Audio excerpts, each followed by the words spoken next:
자, 지난 시간에 우리가 했었어야 되는 것들 중에서 빠져 있었던 게 뭐가 있는지 한번 보고 갈게요. 지난 시간에 우리는요, 파동에 대한 얘기 했었는데, 파동이 뭐야?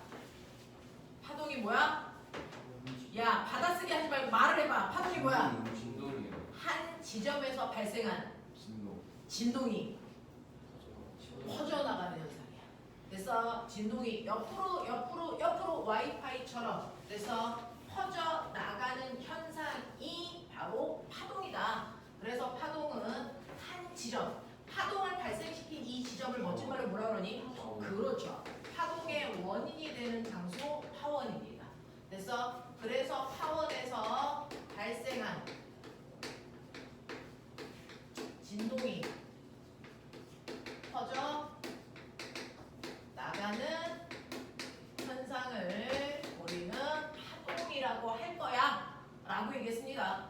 그래서 우리 주변에서 볼 수 있는 파동에는 소리도 있고 지진도 있고 물결도 있고 빛도 있다 이렇게 말씀을 드렸어요. 이러한 것들이 우리 주변에서 볼 수 있는 파동인데 이러한 파동을 여러분들 분류할 수 있어야 돼. 그럼 분류하려면 당연히 뭐가 필요하니? 기준. 이게 정확해야 되는 거죠. 그래서 파동을 분류할 때 기준은 두 가지로 나눠서 설명하죠. 됐어? 그 중에서 서연아, 첫 번째 파동을 분류할 때 기준 뭐니? 진동 방향과. 그렇죠. 파동이 어느 쪽으로 나가고 있어? 라고 하는 파동의 진행 방향과 얘가 나가는 동안 여기 있는 물질인 매질은 어느 쪽으로 떨려? 라고 하는 진동 방향 사이의 관계로 나누는데 이게 만약에 우리 저번 주에 우리 했어요. 진행하는 방향과 수직한 방향으로 진동한다면 그래서 우리는 이걸 무슨 파라고 하겠다? 획파라고 하겠고 진행하는 방향과 진동 방향이 나란하다면 이걸 뭐라고 하겠다? 종파라고 하겠다 이렇게 됐어요. 그중 종파에는 그래서 종파에는 뭐뭐 있다고 그랬어? 종파는 네 P파와 그 다음에 지금 들리죠? 내 목소리 음파. 근데 소리 중에 우리가 들을 수 없는 소리도 있겠죠? 초음파. 되겠어? 이렇게 세 가지만 종파다라고 생각하면 된다. 종파다라고 생각하면 된다. 그걸 뺀 나머지는 다 횡파야 라고 머릿속에 정리하시면 된다는 거예요. 그래서 그 다음에 파동을 나누는 두 번째 기준이 있지. 규민아, 두 번째 기준 뭐야? 두 번째 기준? 네. 다은아, 뭐야? 세개 아니었는데. 네. 파동이 전달될 때 매질이 필요해 안 필요해 라고 하는 매질의 유무에 따라 나눠. 알겠어? 그래서 매질이 필요하니 안 하니로 나누는데 이 중에서 반드시 매질이 있어야만 전달돼요. 무슨 파? 탄성파. 이걸 요즘에 다른 말로 역학적 파라고 해도 같은 말. 매질이 없어도 전달될 수 있어요. 이거 뭐니? 네, 탄성파가 아니야. 비탄성파. 그 비탄성파의 다른 이름이 전자기파. 그래서 이거 조금 있다가 다시 한번 요거에 대한 얘기를 한번 해주고 넘어갈 수 있게끔 할게요. 그래서 파동을 분류할 때 기준은요. 진동 방향과 진행 방향 사이에 이루는 각도와 매질의 유무에 따라 파동을 두 가지 기준으로 분류할 수 있다. 그럼 그 중에서 우리가 중학교 때 중요하게 다뤘던 소리하고 빛은 어디에 속하는 거야? 이거 얘기할 수 있어야 되겠죠? 자, 소리는 이 둘 중에 어디에 속해? 종파. 종파에 속하죠. 여기 소리라고 써있죠. 그래서 소리는 종파에 속하고요. 이 중 어디에 속해? 소리는 역학적. 네, 탄성파에 속합니다. 그래서 그럼 빛은 어디에 속해? 빛은 어디에 속해? 어디야? 헬파죠. 이게 빛입니다. 그래서 빛은 어디에 속해? 네, 전자기파니까 여기에 속해. 그래서 빛과 소리는요, 파동이라는 공통점을 뺀 나머지 공통점은 전혀 존재하지 않는다라고 말씀을 드렸는데, 그러면 이 빛이 속해 있는 전자기파는 어떤 성격을 가지고 있는 거야? 누구야? 이 얘기 잠깐 하고 가죠. 실제로요, 우리가 알고 있는 전자기파라고 하는 걸 주로 발생시키는 건 하늘에 떠 있는 별입니다. 우리한테 가장 가장 가까이 있는 별은 누구게요? 태양입니다. 그래서 이 태양처럼 뜨거운 별들은요 열나 뜨겁거든요. 우리가 알고 있는 세 가지 상태 중에서요 고체가 뜨거워지면 뭐 되니? 액체되죠. 액체가 뜨거우면 기체되죠. 그래서 그럼 기체가 더 뜨거우면 뭐가 되니? 플라즈마라고 하는 기체의 물질이 뜨거우면 너무 뜨거우니까 그 안에 있는 원자 속에 있는 전자가 밖으로 튕겨나가요. 그래서 물질은 양이온되고 밖으로 전자가 튕겨나오고 그래서 물질들이 전기를 띤 입자로 바뀝니다. 그래서 그 전기를 띤 물질을 우리가 뭐라 그러냐면 플라즈마라고 합니다. 됐니? 그래서 태양 같은 경우에는요 수소 양이온을 하고요 전자하고요 이런 전기를 띤 입자들로 표면이 둘러싸여 있단 말이야. 됐어? 근데 수소라고 하는 건 수소 폭탄 만들죠. 엄청나게 폭발성이 강하기 때문에 매 순간 태양의 표면에 있는 수소들이 빵빵빵빵 터지면서 엄청난 그래서 압력을 가합니다. 그러니까 그게 빵 하고 터질 때 이 전기를 띤 입자들이 어떻게 되는 줄 아세요? 우주 공간으로 뻗어나가요. 그래서 전기를 띤 입자들이 우주 공간에 확 밀리면 그 주변에 뭐가 생기냐면 전기장이 생기죠. 그러면 여러분들이 중학교 2학년 때 배운 것처럼 전기장이 생겼다는 건 전류가 흐르는 거죠. 그 전류가 흐르는 주변에 반드시 뭐가 생기니? 자기장이 생깁니다. 수직한 방향. 그래서 이 주변에 자기장이 형성됩니다.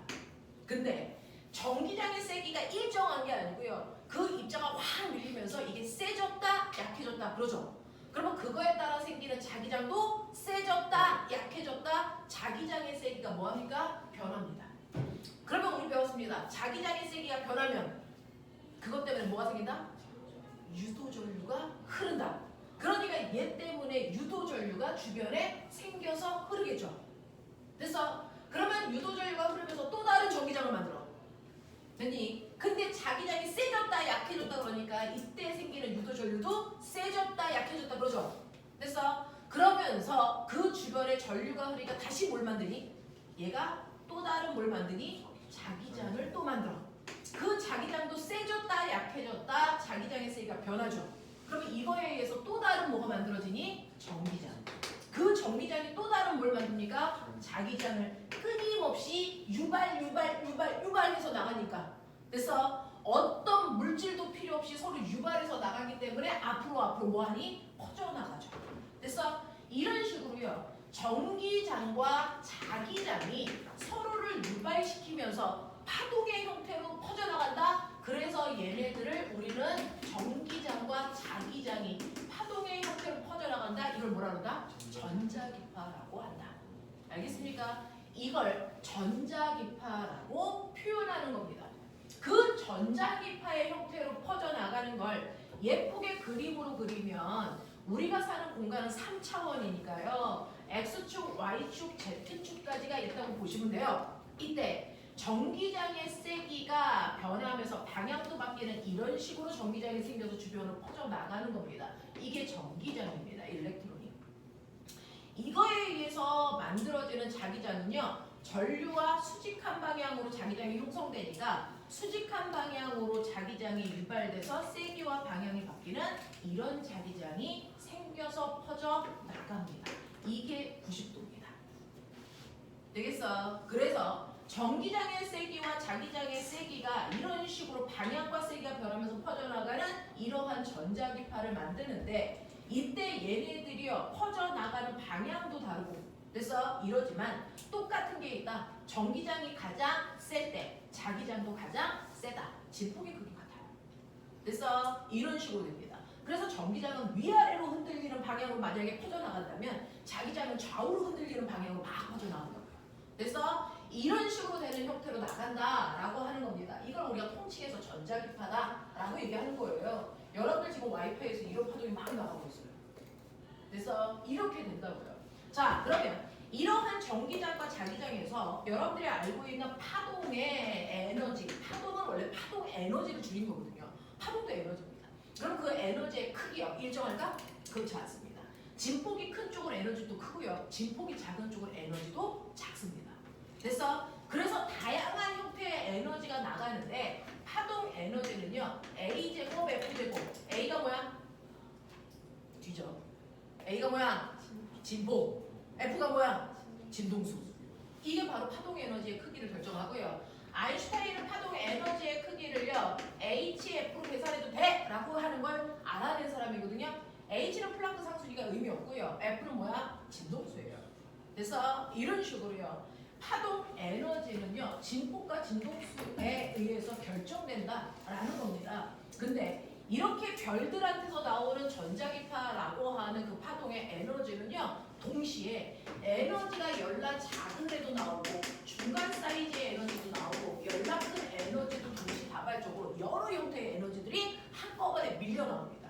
그래서 사람들은 인위적으로요 이 전자기파의 에너지의 크기에 따라서 에너지가 크다, 에너지가 작다, 에너지가 중간 사이즈다 인위적으로요 에너지의 크기를 인간들이 기준을 잡아서 나눈 겁니다.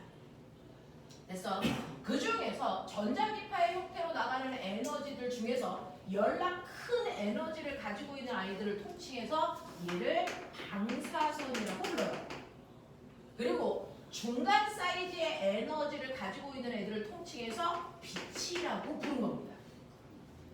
그 다음에 전자기파의 형태로 나가는 에너지 중에서요 가장 작은 에너지를 가지고 있는 걸 전파라고 해서 얘네들이 모두 다 이런 형태로 퍼져나가고 이걸 다 싸잡아 우리가 전자기파라고 한다. 그래서 전자기파라고 하는 건 방사선, 빛, 전파 이걸 합해서 통칭해서 부르는 이름이 있고요. 그중 방사선 중에서도 가장 에너지가 큰 애가 감마선입니다. 김정은 아저씨가 좋아하는 핵폭탄이 터질 때 나오는 에너지입니다. 그래서 얘가 나오면 우리의 세포가 견딜 수 있니 없니? 없어요. 이게 터져버려요. 그래서 사람이 죽는 겁니다. 그래서 이 감마선을요 우리가 인위적으로 사용할 때가 있습니다. 여러분들은 쓸 수가 없고요. 이거 언제 쓰는 거냐면 항암 치료할 때 씁니다. 더 이상 어떤 방법으로도 치료가 안 될 때 마지막으로 쓰는 게 바로 방사선 치료 중에 감마선 치료입니다. 그래서 항암 치료할 때 병원에서 쓰는 거고요. 방사선 중에서 감마선보다 조금 에너지가 작은 거 그게 바로 뭐냐면 X선입니다. 그래서 여러분들이 다리가 부러졌는지 안 부러졌는지 확인할 때 X선 촬영한다 그러죠? 그때 쓰는 게 바로 엑스레이 요겁니다. 그래서 하지만 얘도 에너지가 열나 크니까 그죠? 위험합니다. 그래서 우리같이 정상적인 사람이고 건강한 사람도요 1년에 찍을 수 있는 엑스레이 촬영의 건수가 정해져 있어요. 그 범위를 넘으면 위험해 라고 얘기하는 거고요. 임신한 여자들은 임신한 기간 동안에 엑스레이 촬영을 할 수 없습니다. 아이가 기형이 생길 수가 있어요. 그만큼 그 위험한 겁니다. 그래서 근데 이 X선을 병원 말고 쓰는 곳이 또 한 군데 있습니다. 어디냐면 공항입니다. 공항에서요 여러분들한테 쏘는 게 아니고요. 여러분들이 여행 갈 때 싸놓은 그 여행 가방 안에 뭐가 있는지를 일일이 열어볼 수는 없잖아요. 그래서 X선 촬영하면서 쭉 지나가면 거기에 총 들어있는지 뭐 들어있는지 확인할 수 있어요. 그래서 라고 하는 수화물 검사할 때 쓰는 겁니다. 공항에서. 그래서 자 그런가 하면 빛이라고 하는 것도 그 안에서 에너지의 크기에 따라 세 가지로 나눈 거야. 그러니까 우리가 얘기하는 빛은 우리가 여기 환하게 비춰서 물체를 볼 수 있게 해주는 빛은 뭐니? 빛 중에서 가시광선이죠. 이 가시광선은 빛의 일부일 뿐이고요. 자, 우리 가시광선을 프리즘으로 보면 몇 가지 색으로 나뉘니? 7가지 색으로 나뉘죠. 뭐로 나눠요? 빨주노초, 파남고로 나누죠. 그 중에서 보라색 쪽으로 갈수록 에너지가 큰 거예요. 그러면 보라색 바깥쪽에 있는 빛은 내 눈에 보일까 안 보일까? 안 보여요. 여기까지만 우리 눈으로 볼 수 있는 빛이에요. 그러니까 우리는 전자기파 중에서 아주 좁은 부분만 본다.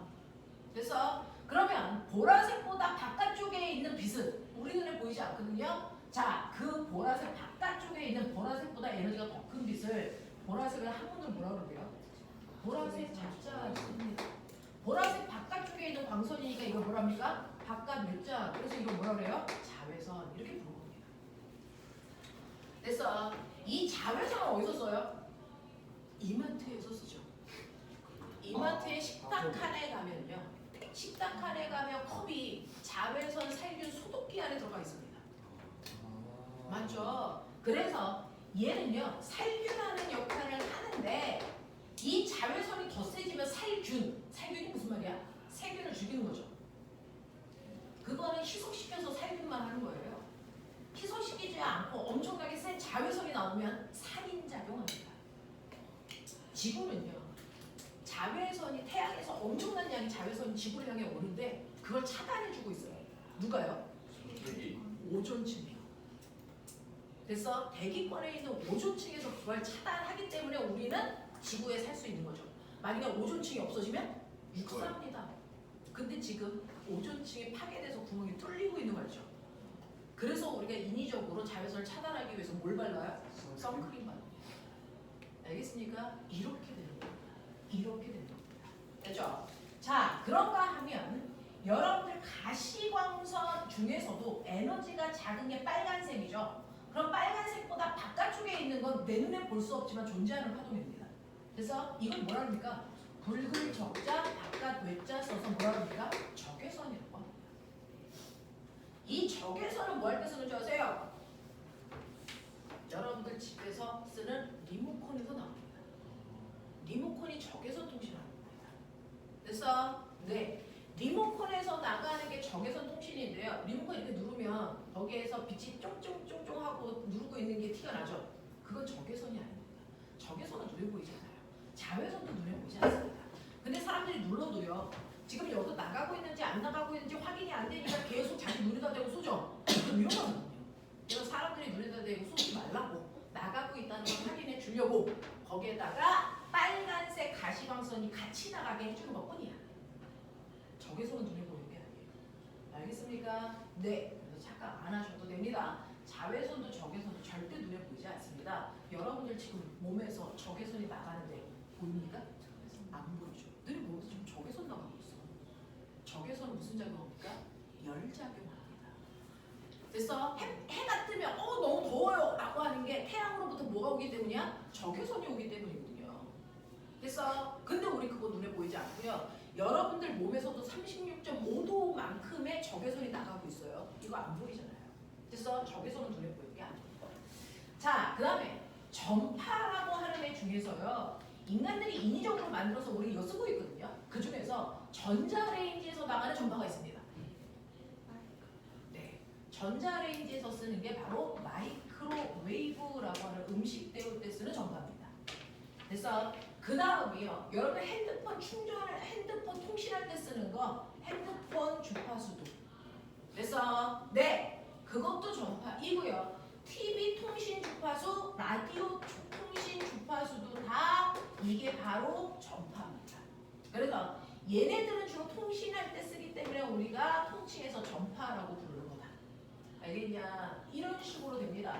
얘네들을 통칭해서 전자기파라고 얘기하는 거예요. 이게 여러분들 고등학교 1학년 통합과학 내용입니다. 네, 여러분들이 물리원에는 이 부분이 살짝 너무 약하게 들어가 있어서 알아두셔야 될 것 같아서 별도로 설명합니다. 됐죠? 이거를 우리가 통칭해서 전자기파라고 한다. 그래서 빛은 전자기파 안에 속한다. 빛의 성질은 모두 다 전자기파의 성질이다. 알겠습니까? 이렇게 된다는 거 기억해 두시면 되죠. 그러니까 여기에 있는 모든 애들은 다 여러분들 내질이 필요 없는 빛 한 성파예요. 그래서 그리고 다 횡파입니다. 아시겠냐? 이렇게 된다는 것도 머릿속에 좀 집어넣으시면 되고요. 그래서 이런 형태로 퍼져나간다라고 하는 겁니다. 그래서 그러면서 그냥 여담이야. 전자기파에서 전기장 방향으로 내 손가락 그리고 자기장이 있는 방향으로 내 손가락을 감았을 때 엄지손가락이 가리키는 방향이 이 전자기파의 진행 방향입니다. 그래서 만약에 전기장이 이렇게 있는데 자기장이 반대편에 있어. 그럼 어떻게 감아야 돼? 이렇게 감죠. 진행 방향이 이쪽이라는 얘기입니다. 그래서 이거 벡터의 진행 방향을 알아내는 방법입니다. 됐죠? 그래서 진행 방향을 어떻게 결정하는지도 살짝 보여드렸어요. 자, 그래서 이런 것들이 우리가 알고 있는 빛이라고 하는 전자기파 아이들의 그래서 종류들이다라고 하는 거 기억을 좀 해봐 두시면 되겠죠. 그래서 파동이라고 하는 게 바로 이런 식으로요. 두 가지 기준으로 우리는 파동을 분류할 수 있더라 라고 하는 거 머릿속에 집어넣으시면 됩니다. 자, 그러면 이렇게 분류된 파동은 어떤 구조를 가지고 있어? 라고 하는 파동의 여러분들 구조를 보셔야 되는데 파동의 구조가 가장 잘 나와 있는 게 뭐냐면 횡파입니다. 그래서 횡파의 구조를 통해서 파동 속에는 5가지 요소가 있구나라고 하는 걸 여러분들이 확인할 수 있어요. 그래서 자, 횡파라는 건 파원에서 생긴 진동이 퍼져나가는 동안 그 안에 있는 매질이 진행 방향과 수직하게 진동하니까 이런 모습을 띌 겁니다. 됐죠? 자, 과학에서는 모양을 위상이라고 합니다. 그 중에서 이런 위상을 가지고 있는 여기를 뭐라 그러다? 이걸 뭐라 그러지? 마루. 정신 차리자. 이거 뭐라 그러냐? 골. 이거 뭐라 그러냐? 마루. 이거 뭐라 그러냐? 골. 그래서 마루와 골의 형태를 만들면서 전달되는 아이들을 우리가 횡파라고 합니다. 그래서 이러한 횡파 구조를 통해서 우리가 알 수 있는 5가지 불러봐. 네, 첫 번째 파장이라는 아이가 있고 파장은 람다로 쓰고 같은 위상이 반복되는 최단 거리이기 때문에 단위는 미터여야 된다. 또 그렇죠. 두 번째 주기는요. 한 번 진동하는데 걸리는 시간이니까 타임의 약자 라지티 쓰고요. 단위는 초여야 되죠. 같은 위상이 반복되는 최단 시간의 의미를 갖습니다. 그래서 세 번째 뭐죠? 진동수죠. 자, 주기는요. 1회 진동하는데 걸리는 시간의 의미라면 진동수는 1초라는 시간 동안에 진동한 횟수의 의미를 갖는다. 그래서 프리퀀시 약자 F 쓰고 단위는 헤르츠인데 그래서 이러한 주기와 진동수 사이의 관계는 서로 역수 관계를 갖는다라고 하는 거 표현해 드렸죠. 되겠습니까? 네. 그 다음에 네 번째 뭐 있어요? 네, 진폭이죠. 진폭은요. 파동이 전달되는 동안 매질은 이동하니 안 하니? 매질은 이동하니 안 하니? 이동은 안 하지만 움직이긴 하죠. 진동은 하죠. 그래서 그랬을 때 여기 있는 매질이 얼마까지 올라갔다 내려와? 라고 하면 여기까지 올라갔다 내려와요. 그래서 라고 하는 매질의 최대 뭐요? 변이요. 그래서 여기 있는 매질이 최대한 여기까지 갔다 와요. 라고 하는 이게 바로 뭐다? 진폭의 크기를 얘기한다. 진폭은요. 매질의 최대 변이다. 그러면 이거 변이니까 방향이 있어야 됩니다. 됐죠? 그래서 위에 방향을 우리가 플러스 방향으로 잡아서 플러스 2m라면 아래 방향은 마이너스 2m가 되겠죠. 예지야. 자, 그래서 진폭이라는 건 최대 변이기 때문에 단위도 미터 단위로 쓴다. 알겠냐? 그 다음에 5번째, 얼마나 빠른 속도로 퍼져 나가냐라고 하는 뭐가 있다? 속력이 있다. 속력은 벨로시티 V로 표현하고요. 당연히 단위는 미터 퍼 초로 표현해야 되니 그래서 파동에서의 속력을 구할 때 당연히 시간분의 거리라고 하는 뭘로 구하는 게 맞다? 주기분의 파장으로 구하는 게 맞고 주기분의 1과 똑같은 게 진동수니까 F남다로 주로 구한다. 알겠습니까? 이렇게 해서 파동의 속력까지 여러분들 보여드렸습니다. 됐죠? 자, 그러면서 여러분들의 이 파동의 구조를 보면 얘는 이렇게 해서요. 됐죠? 퍼져나간다고 칠게. 근데 얘가 오른쪽으로 가 왼쪽으로 가 아직은 몰라. 근데 잠시 후에요. 여기 이 지점에 있는 매질이요. 잠시 후에 내려간답니다. 그러면 이 파동은 오른쪽으로 가고 있을까요? 아니면 왼쪽으로 가고 있을까요? 진행 방향을 파악합니다. 어느 쪽으로 가고 있는 파동이에요?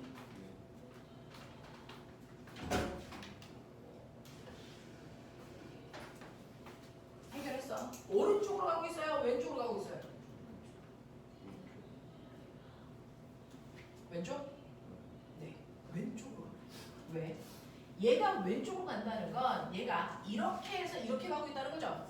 그러면 조금 후에 이 모습이 이 앞에서 나타나겠죠. 그러면 이 모습이 앞에서 나타나면 파동의 모습이 이렇게 그려지겠죠. 납득? 그러면 여기에 있는 B라고 하는 그죠? 네, B라고 하는 아이는 매질이 뭐한다? 이 위치에 있다가 여기까지 뭐한다? 내려가야 된다. 이겁니다. 근데 만약에 오른쪽으로 간다면 이 모습이 점점 오른쪽에서 나타납니다. 그러니까 모습이 이렇게 그려지겠죠. 이런 식으로 되죠. 그렇다면 잠시 후에 이 매질의 높이가 어디까지 가야 됩니까? 여기까지 올라가야 됩니다. 그래서 매질의 높낮이의 변화를 통해서 파동이 어느 방향으로 진행하고 있는지를 판단할 수 있어야 된다. 되겠어? 네, 이거 하나 잡아내시고요. 그 다음에 하나 더. 우리는 지금 횡파 그렸어요. 근데 횡파 말고 뭐도 있어요? 종파도 있죠. 그러면 서준이하고 선생님하고요 용수철을 자꾸 흔든대. 그래서 횡파를 만들려면 어떻게 흔들어야 돼? 위아래로 흔들죠. 종파 만들려면 앞뒤로 흔듭니다. 됐죠? 앞뒤로 흔들었을 때 용수철은 원래 이 간격으로 감겨져 있는데 종파를 만들면 이 간격이 어떤 모습이 되냐면 얘가 이런 모습이 되죠. 맞습니까? 이런 형태가 됩니다. 됐죠? 그랬을 때요. 이거는 여러분들이 용수철로 보지 말고 그냥 매질입니다. 매질이 빽빽하게 모여있는 부분이 있고요. 듬성듬성한 부분이 있고 빽빽한 부분이 있고 듬성듬성한 부분이 있고. 그래서 이게 종파의 모양인데 그 중에서 빽빽한 부분을 우리 뭐라 그러니? 이걸 밀. 여길 뭐라 그러냐? 소. 여길 뭐라 그러냐? 밀. 소. 이게 반복되는 게 종파입니다. 그래서 밀과 소가 반복되는 구조를 가지면서 전달되는 게 바로 종파고요. 우리가 선생님이 말을 하면요. 여기 공기 입자가 균일하게 퍼져 있다가 선생님이 말을 하면 종파를 만들기 때문에 공기 입자가 밀렸다 퍼졌다 밀렸다 퍼졌다 그러면서 전달되는 거예요. 됐어? 그러면 그런 소리를 여러분 귀가 듣죠? 그럼 소리를 처음으로 감지하는 거 중3 때 배우겠지만 여기에는 뭘까요? 고막이요. 그러면 고막이 어느 방향으로 배열되어 있어야 종파를 감지할 수 있을까? 고막이 이렇게 되어 있을까? 이렇게 되어 있을까? 고막이요. 이렇게 되어 있어야 소리가 밀할 땐 밀리고요. 소할 때는 다시 시달림. 그래서 이렇게 진동하게 돼요. 그래서 여기에 고막이 귓속에요. 이렇게 들어가 있어요. 그래서 소리가 진동이 이렇게 진동하면서 올 때 밀한 부분이 오는 순간 얘가 밀렸다가 다시 튕겨 나갔다가 들어왔다 나갔다 들어왔다 나갔다 이렇게 한다고요. 그래서 소리의 밀수를 감지한다고요. 알겠어? 만약에 횡파였으면 고막이 이렇게 배열되어 있었어야 이렇게 진동하는 걸 감지하겠죠. 알겠어? 이런 배열입니다. 이런 배열입니다. 자, 그래서 우리 귀에 소리를 감지하는 고막은 이런 구조로 되어 있는 게 소리가 종파이기 때문이다. 근데 이 종파의 파형을 보면요. 이거 가지고 이 5가지 요소를 정확하게 구분할 수가 없어요. 진폭이 얼마인지, 주기가 얼마인지, 파장이 얼마인지 분석하기가 되게 어려운 겁니다. 그래서 이 종파의 형태를 가지고 있는 소리도 설명할 때, 이해할 때 우리는 모두 다 횡파로 바꿔서 그려서 설명합니다. 그래서 중학교 1학년 교과서에 보면 소리의 높낮이를 설명하고 세기를 설명할 때 소리를 횡파로 그려놓고 설명하셨습니다.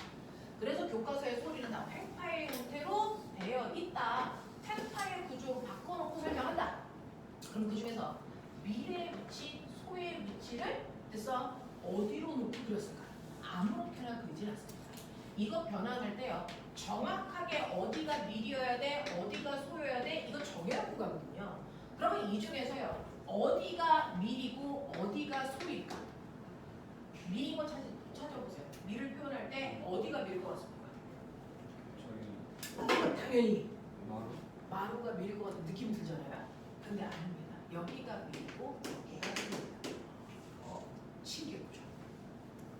그래서 이렇게 그린 겁니다. 왜 이렇게 그려요? 라고 하면 사실은 종파라는 건 앞뒤로 흔들리는 거죠. X축 방향으로 진동합니다. 근데 횡파는 Y축 방향으로 진동합니다. 맞아요? 우리가 느끼는 거 그거잖아요. 그러면 실제로 여기에 있는 이 펄스를 보면, 이 간격을 보면 얘는 어떠냐면 사실은 이 새끼는 원래 여기다가 진동에 의해서 밀려와서 여기 있는 거예요. 그러니까 얘는 어느 축 방향으로 움직인 거냐면 플러스 X축 방향으로 이동해 간 겁니다. 그렇죠? 그럼 얘는요. 원래 여기 있던 애가 밀려서 이리로 온 거죠. 얘는 마이너스 X축 방향으로 움직입니다. 이래. 얘도요. 원래 여기가 아니고요. 여기다가 이쪽으로 밀려온 거니까 플러스 X축 방향으로 밀려간 거죠. 얘는요. 마이너스 X축 방향으로 밀려간 겁니다. 그래서 이거를 우리는 횡파로 바꾸기 위해서는요. 그냥 X만 Y로 바꿔주시면 된다. 이렇게 그린 겁니다. x를 y로만 바꿔놓고 그리면 어떤 일이 발생을 하냐면 밀이라는 건 플러스 y축에서 마이너스 y축, 플러스 y축에서 마이너스 y축, 플러스 y축에서 마이너스 y축으로 바뀌는 요 포인트가 바로 밀이 되는 겁니다. 그래서 소는요. 마이너스 y축에서 플러스 y축으로 바뀌는 여기가 바로 소잖아요. 맞죠? 그러니까 마이너스 y축에서 플러스 y축으로 바뀌는 여기를 소로 잡는 겁니다. 알겠어? 이런 식으로 변환해서 그리지 아무렇게나 그리지 않습니다. 그래서 밀과 소의 위치는 절편에 있다. x절편에. 그 중에서 위에서 내려오는 부분이 밀이고요. 아래에서 올라가는 부분이 소다. 알겠습니까? 이렇게 해서 변환해서 그린 장치다 라고 하는 거 기억해 두시면 됩니다. 그래서 종파들은 다 팽파로 바꿔서 구조를 이해하고 설명한다. 알겠냐? 이런 식으로 된다는 것도 머릿속에 집어넣으시면 되겠죠. 자, 그래서 이렇게 파동은 5가지 요소가 있는데 그 중에서 중학교에서 중요하게 배웠던 파동은 2가지입니다. 바로 소리와 빛이었어요. 그래서 여러분들이 소리와 빛이 어디에 속하는지를 한번 다시 정리해 봤는데 그 중에서 우리 지난 시간에 했던 것처럼 소리는 3가지 요소로 구성되어 있어요. 빛은 2가지 요소로 되어 있어요.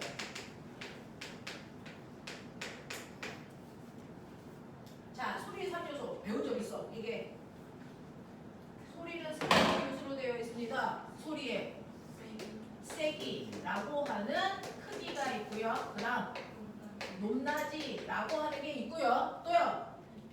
네, 맵시라고 하는 이 3가지 요소로 되어 있어 라고 얘기하는 걸 중학교 때 정확하게 배웠어요. 근데 빛의 2가지 요소는 여러분들이 배운 적이 없죠. 자, 빛도 이런 식으로 2가지 요소로 되어 있는데 뭘까요? 빛은 세기라고 하는 빛의 밝기와 그 다음에 뭘로 되어 있니? 색으로 되어 있다 이렇게 표현했습니다. 됐어요? 자, 그러면 이런 것들을 결정하는 건 뭡니까? 라고 하면 파동의 5요소 중에 누군가가 결정하는 거겠죠. 됐어? 그 중에서 소리의 세기를 결정하는 게 진, 크기, 바로 소리의 크기를 결정한다 이렇게 배웠습니다. 맞아? 라고 하는 이 세기나 이 세기는 똑같이 파동의 진폭에 의해 결정됩니다. 그러니까 진폭이 큰 빛이 소리도 세고 빛도 세다는 거죠. 눈부신 빛이 나온다는 겁니다. 그래서 네, 그래서 세기는 진폭에 의해서 결정된다라고 하는 거고요. 그러면 내 마음대로 이 진폭을 변화시킬 수 있냐? 있다는 겁니다. 그걸 우리는 간섭이라고 합니다. 그걸 오늘 여러분들이 배울 겁니다. 알겠어? 네. 자, 그 다음에 소리의 높이는 뭐가 결정합니까? 이거 진동수가 결정합니다. 빛의 색깔도 진동수가 결정합니다. 되겠냐? 이게 바로 진동수에 의해서 결정되는 요소다라는 겁니다. 알겠어? 네, 이런 거죠. 그러면 그 중에서 우리가 들을 수 있는 소리의 범위, 우리가 들을 수 있는, 그래서 종파 중에서 소리 중에서 우리가 들을 수 있는 소리는 음파, 들을 수 없는 소리, 너무 높아서 들을 수 없는 소리, 초음파라고 얘기하잖아요. 인간들은 들을 수 있는 소리의 범위가 있단 말이죠. 아주 민감한 사람들을 기준으로 20에서 2만 헤르츠까지가 인간이 들을 수 있는 소리의 범위입니다. 하지만 우리가 들을 수 있는 소리의 범위는 우리 평범한 사람들이잖아. 이것보다 훨씬 더 좁아요. 됐어? 그리고 나이가 들수록 더 좁아들어 라고 하는 거죠. 그럼 꼬맹아, 진동수가 커질수록 고음, 저음? 고음. 진동수가 작을수록 저음이에요. 그래서 우리가 악기를 연주할 때요, 기본도가 있고 한 옥타브 위에 도가 있고 또 한 옥타브 위에 도가 있다고 치자. 기본도의 진동수를 F라고 치자. 진동수 100, 뭐 이 정도. 그러면 한 옥타브 위에 도는 진동수 얼마? 9배 관계라 그랬죠. 그래서 EF. 그 다음 한 옥타브 위는? 네, 9배 관계라 그랬죠. 이런 식의 그래서 진동수의 변화를 우리가 옥타브로 인지하는 거다라고 하는 거 기억해 두시면 되고요. 그러면 이런 식으로 우리가 들을 수 있는 진동수의 범위가 있는데요. 나이가 먹을수록요 점점 고음이 안 들려요. 그래서 여러분들하고 선생님하고요 청각 테스트하면 여러분들보다 제가 들을 수 있는 소리의 범위가 훨씬 줄어들죠. 그래서 네 이렇게 됩니다. 그래서 여러분들 무슨 소리가 나요? 근데 나는 무슨 소리? 그래서 그걸 청각나이라고 하죠. 되겠니? 이렇게 됩니다. 자, 그러면 색깔도, 빛의 색깔도 진동수라고 그랬는데요. 진동수가 가장 큰 색깔이 빛의 사분색이 뭐 있냐? 빨초파. 빨초파. 그 중에서 진동수가 제일 큰 거. 파란색. 파란색. 그 다음 초록색. 그 다음 빨간색. 빨간색의 진동수가 제일 작아요. 진동수가 작다는 얘기는 에너지가 작은 빛이라는 뜻입니다. 그렇죠? 그래서 빨간색의 에너지가 제일 작습니다. 그래서 진동수는 이쪽으로 갈수록 커지니까 얘 진동수는 1, 10, 100 이 정도의 느낌이야. 맞아? 네. 파장은요? 진동수가 클수록 파장은 길어지니 짧아지니 진동수와 파장은 반비례해요. 그래서 짧아집니다. 그래서 네. 그래서 파장은요. 얘가 파장의 길이가 100, 얘가 파장의 길이가 10, 얘가 파장의 길이가 1 이 정도의 느낌. 그래서 이걸 곱하면 속력 얼마? 100, 100, 100 속력을 일정하죠. 알겠습니까? 이렇게 알겠어. 이런 관계를 갖는다라고 하는 것도 기억을 해두셔야 되는데 저 궁금한 게 있어요. 그러면 파동의 속력은 변하는 거 아니에요? 변하죠. 그러니까 빛의 속력이 공기 중에서보다 물속으로 들어가면 속력이 뭐해지니? 느려지니까 직진할 수 없어서 뭐한다고? 불절한다고. 맞아요. 자, 파동의 속력은 가면서 됐어. 변합니다. 파동의 속력을 결정하는 게 뭡니까? 뒤죠. 파동의 속력은 뭐에 의해 결정된다? 내질의 상태와 성질에 의해서만 결정된다. 너네 복습 안 해와? 저번 주에 했던 거 다시 하는 거야 지금? 자, 파동의 속력은요 매질의 상태와 성질에 의해서 결정되는 거지 에너지가 큰 빛이라고 해서 전달되는 속도가 빨라지거나 에너지가 작은 빛이라고 해서 전달되는 속도가 빠르거나 이러지 않는단 말이야. 그래서 같은 파동은요 같은 매질을 통과할 때는 속력이 똑같아요. 그래서 어떤 매질을 통과하느냐에 따라서 빨간빛, 파란빛의 속력이 어떤 매질을 통과하느냐에 따라서 속력이 달라지는 거죠. 그래서 네 이런 것들이에요. 그럼 그 중에서요 매질이 필요 없다라고 하는 빛이라는 아이는 어떤 매질을 통과할 때 속력이 제일 빠르다고? 진공. 아무것도 없는 진공 속을 통과할 때가 제일 빨라. 그 다음 기체, 그 다음 액체, 그 다음 물체잖아. 그래서 진공인 곳을 통과할 때 빛의 속력만을 우리 뭐라고 하겠다? 광속이라고 하겠다. 그래서 광속은 불변하니까 모든 빛들이 그래서 광속을 통과할 때는 진공을 통과할 때는 속도가 다 같아야 된다. 빨간 빛도 파란 빛도. 자, 광속도요. 속력이지만 얘만 구분하기 위해서 C라고 쓰고요. 속력과는 C는 F, 람다. 그래서 파란빛의 진동수는 여러분들이 알고 있는 것처럼 100, 빨간빛의 진동수는 1이라고 쳐도 광속은 일정해야 되니까 파장의 길이가 얘는 1, 얘는 100으로요. 그래서 속력이 일정한 거예요. 그래서 선생님 말씀드렸죠. 진동수가 크다는 얘기는 파장이 짧다는 얘기와 같은 말. 그래서 진동수와 파장은 무조건 뭐한다? 반비례한다. 알겠습니까? 이렇게 말씀드려요. 자, 그런가 하면 빛이라는 거의 속력을 결정하는 매질의 상태는 이래요. 근데 반드시 매질이 필요한 소리는요. 어떤 매질을 통과할 때 제일 빨라요? 고체 매질을 통과할 때 속력이 제일 빠르고요. 그 다음 액체, 그 다음 기체고요. 진공은 통과할 수가 없습니다. 이랬고요. 같은 기체라도 어떤 기체를 통과할 때 속력이 더 빠를까요? 뭔지 맞은 게 있어. 뭔지 말이죠. 뜨거운 뜨거운 거 차가운 거? 뜨거운.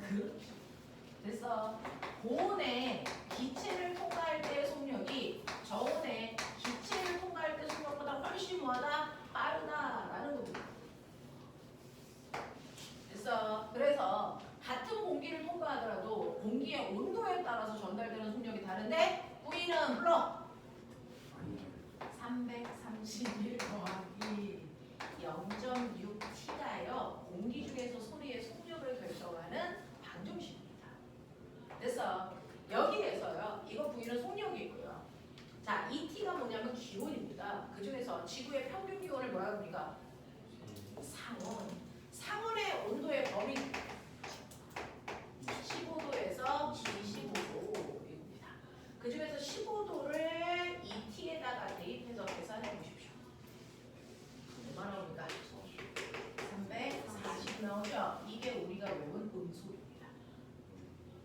그래서 우리가 외운 소리가 전달되는 속력이 1초에 340m 가라고 해서 외운 게 지구의 기온이 그래서 기온이 15도라는 전제 조건하에서 얘기하는 건데 지금 밖에 나가면 기온이 15도겠니?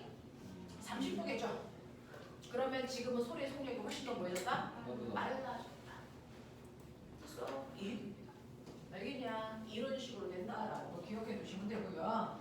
자, 파동 중에서 여러분들이 알아두셔야 되는 물결, 파도.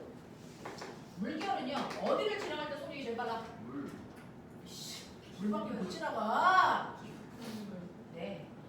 수심이 깊은 물을 지나갈 때가 얕은 물을 지나갈 때보다 속력이 훨씬 빨라요. 그랬습니다. 됐죠? 그래서 이렇게 물이 있는데 그 안에 보면 지형이 이렇게죠. 그랬을 때 여기가 깊은 물, 여기가 얕은 물.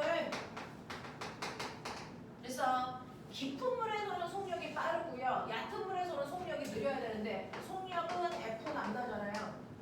그러면 속력이 빠르다는 건 속력이 100, 느리다는 건 50. 그래서 라고 치자. 그랬을 때요. 100일 때는 진동수가 50이고 파장이 2였다고 치자. 얕은 물에서는 진동수 얼마?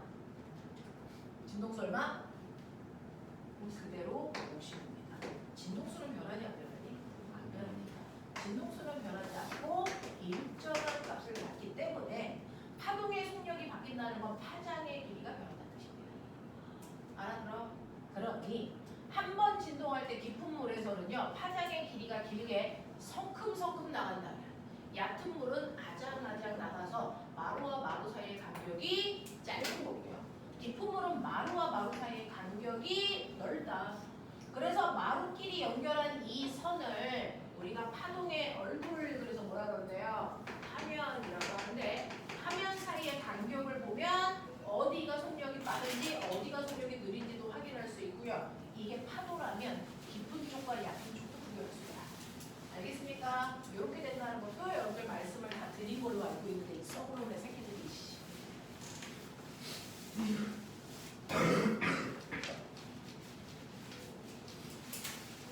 자, 그 다음에 이러한 파동들이 있는데요. 이러한 파동은요 각각의 성질을 갖는다 그랬어요. 파동에도 성질이 있습니다. 예지야 듣고 있는 거 맞아? 자, 파동에도 성질이 있는데 이 파동이 가지고 있는 성질 5가지를 설명하다가 지난 시간에 시간이 모자라서 다 못했죠. 파동의 성질이 있는데 파동의 성질 5가지 뭐있냐? 파동의 성질 5가지는요 바로 빛의 성질이죠. 뭡니까? 직진성이었어요. 빛이 직진하다가 방해물을 만나면 뚫고 갈 수 없어. 그래서 뒷부분에 뭐가 생긴다 그래서 그림자지는 현상이 생기는데 이게 천체에서도 그림자가 생기는 현상이 생겨. 그것 때문에 나타나는 게 뭐라 그래서 식현상이 나타나. 그래서 일식과 월식이 빛이 직진하고 있다는 증거야. 알겠어? 이렇게 얘기했고요. 두 번째 뭐가 있다? 반사가 있다. 빛이 가다가 다른 물질을 만나면 되돌아 나오는 현상을 우리가 반사라고 한다. 맞죠? 네. 그랬을 때 몇 도로 들어갔다 몇 도로 나오는지 각도 확인하려면 뭐 그려라? 네. 빛이 들어간 면에 접선면에 90도 방향으로 법선을 그려라. 그 법선으로부터 입사 광선까지 이루는 각도를 입사각. 법선으로부터 반사 광선까지의 각도를 재면 이게 바로 반사각인데 이 입사각과 반사각 사이에 관계가 있다. 그 관계를 설명한 게 뭐다? 반사 법칙이다. 반사 법칙이 무슨 얘기? 네, 반드시 입사각과 반사각의 크기는 어때야 된다? 같아야 된다라는 겁니다. 맞아? 그랬을 때 입사각이 30도면 반사각 반드시 몇 도? 30도로 일어난다. 그랬을 때 표면이 매끄러우면 모든 빛의 입사각이 다 어떻다? 같다. 그러니까 반사각도 다 어때야 되니? 다 같은 방향으로 나가죠? 이렇게 매끄러운 면에서 모든 빛이 같은 방향을 향해서 반사돼서 나갑니다. 이거 무슨 반사? 정반사라고 한다. 맞아? 이거를 정반사라고 하고요. 이 정반사가 일어난다는 거 그래서 우리가 빛의 방향은 볼 수 없지만 증거를 할 수 있다. 정반사의 증거. 주변의 경치가 뭐한다? 비친다. 이걸 이용해서 만든 게 거울이다 라는 거잖아요. 됐어? 그러면 정반사 말고 무슨 반사가 있어요? 남반사는 어떤 곳에서 일어납니까? 표면이 거친 면에서 일어나요. 그죠? 표면이 울퉁불퉁 거친 면에서 빛은 평행하게 오는데 그 거친 면의 어느 부분에 들어가느냐에 따라서 빛이 들어간 접선면이 다르다. 자, 그래서 이것과 90도 되게 법선을 그리면 법선 방향이 다 다르게 나타납니다. 그렇기 때문에 입사각의 크기가 다 달라. 반사각의 크기도 다 다른 방향으로 빛이 이런 식으로 반사돼서 나가겠죠. 그래서 빛이 반사돼서 나가는 방향이 다 뭐다? 제각각이죠. 그래서 모든 방향으로 빛이 반사돼서 나가는 난잡한 반사를 난반사라고 하고요. 이 난반사가 일어날 때 주변의 경치를 비칠 수는 없고요. 단지 그 물체만을 뭐 할 수 있다? 볼 수 있어. 칠판을 볼 수 있는 건 칠판에서 무슨 반사하기 때문이다? 빛을 난반사하기 때문에 우리가 칠판에 있는 글씨를 본다 라는 얘기입니다. 됐죠? 자, 그런가 하면 여러분들이 알아두셔야 되는 세 번째 뭐가 있는 줄 아세요? 굴절이라고 하는 게 있더라. 됐죠? 굴절은요, 빛이 가다가 뭐 하는 거? 엑스선수 와서 펴요. 뭐? 펴요 빛이. 자, 빛이 가다가요, 뭐 하는 겁니까? 펴요. 꺾여 들어가는 현상이다. 이렇게 교과서에 표현되어 있네요. 자, 굴절은 빛이 꺾여 들어가는 현상. 그러면 이 중에서 일부는 반사는 되고요. 일부는 꺾여 들어갑니다. 됐어? 네, 이런 식으로 해서 100%의 빛이 됐어? 이 중에서 30%는 반사되고 70%는 들어가요. 그래서 이런 느낌이야. 이런 느낌이야. 자, 그랬을 때 이때에도 우리가 각도를 재려면 뭐 그려야 돼? 법선을 그려야 되죠. 그 법선으로부터 입사 광선까지의 각도 당연히 입사가, 반사 광선까지의 각도 당연히 반사가, 법선으로부터 굴절 광선까지의 각도를 당연히 뭐라 그러니? 굴절각이라고 하는데 이 세 각 사이에 됐죠? 관계가 있어요. 당연히 여기는 공기, 여기는 물 이렇게 그렸습니다. 됐죠? 자, 빛은 공기에서 빠르니 물에서 빠르니? 공기를 통과할 때가 빛이 빠르게 전달되고요. 물에서는 느리게 전달되는데 각도 보실래요? 빠르게 전달되는 매질에서 생긴 각도가 크니 느린 매질에서의 각도가 크니 빠른 매질에서의 각도가 크게 생깁니다. 그러니까 여기가 60도라면 여기 반사각 얼마? 60도. 굴절각은 60도보다 훨씬 작습니다. 30도 이런 느낌으로 생겨요. 되겠어? 그래서 우리는 거꾸로요. 각도만 보면 여기가 무슨 빠른 매질인지 느린 매질인지 안 가르쳐줘도요. 각도가 큰 쪽이 무조건 빠른 매질입니다. 알겠어? 이런 방향으로 굴절하더라 라는 얘기입니다. 그래서 빛이 꺾여 들어가는 현상은 우리가 굴절이라고 하는데 제가 굴절이 왜 일어납니까? 라고 물어보면 뭐라고 할래요? 매질에 따른 속도 차이 때문입니다. 그래서 근데 파동은 속도라고 안 하고 속력이라고 합니다. 그래서 매질에 따른 속력 차이에 의해서 꺾이는데 속력차가 크면 많이 꺾여요. 속력차가 적으면 조금 꺾입니다. 속력 차이가 없으면 직진합니다. 그래서 직진은 같은 매질 속력 차이가 없는 매질에서는 직진합니다. 속력 차이가 있는 매질에서는 반드시 뭐합니까? 꺾일 수밖에 없어요. 그래서 그 속력 차이에 의해서 꺾이는 비율이 결정됩니다. 속력 차이가 별로 없으면 조금밖에 안 꺾이는데 속력 차이가 많이 나면 확 꺾인다는 얘기죠. 그래서 이 꺾이는 정도를 뭐라 그럽니까? 꺾이는 정도. 원래는 이렇게 갔어야 돼. 근데 얘는 조금 꺾였네. 얘는 많이 꺾였네. 꺾이는 정도를 우리가 굴절율이라고 부를 겁니다. 이건 굴절각이에요. 맞죠? 다른 말입니다. 얘는 굴절율. 얼마나 확 꺾였어? 굴절율 이렇게 표현할 거란 말이죠. 됐죠? 자, 그래서 이렇게 꺾여 들어갈 때 꺾이는 정도 이거는 매질 간의 속력 차이에 의해서 결정된다. 됐어요? 그 중에서요. 여러분들이 보시는 지금은 빠른 매질에서 느린 매질로 갔습니다. 빠른 매질에서 느린 매질, 다시 말해서 공기 중에서 물로 갔다고 치죠. 그러면 당연히 공기 중에서 생긴 각도가 입사각이자 반사각이에요. 그리고 물에서 생긴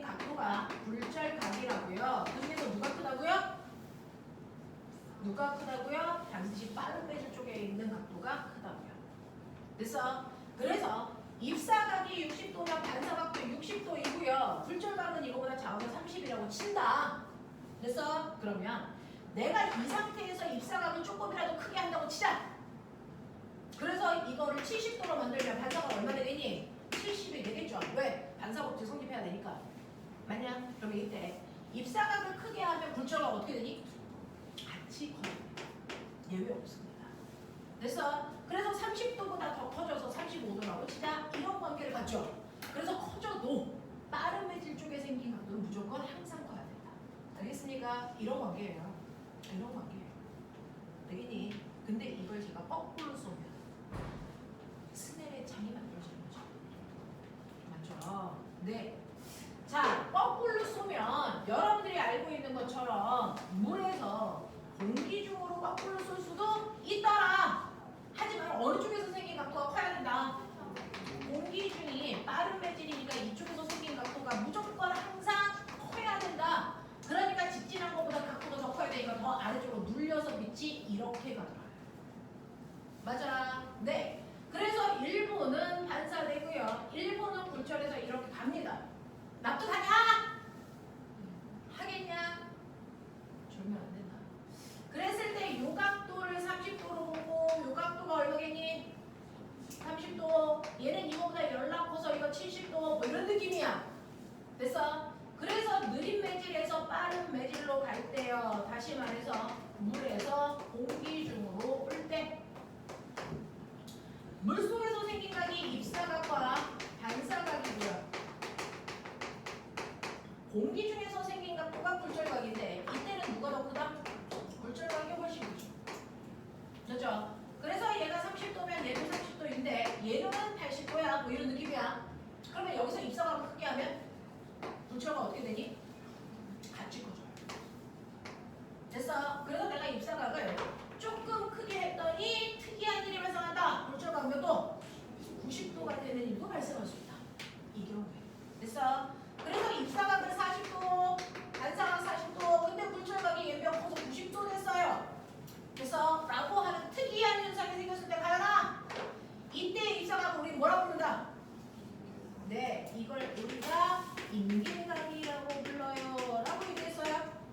근데 임계각보다 입사각을 조금이라도 더 크게 하면 더 신기한 일이 발생한다. 임계각을 조금이라도 더 크게 했어요. 그러면 굴절각도 더 커져야 되죠. 그랬을 때 어떤 일이 발생합니까? 빛이 밖으로 나가지 않고 다시 안으로 다 들어오는 일이 발생하죠. 이걸 뭐라 합니까?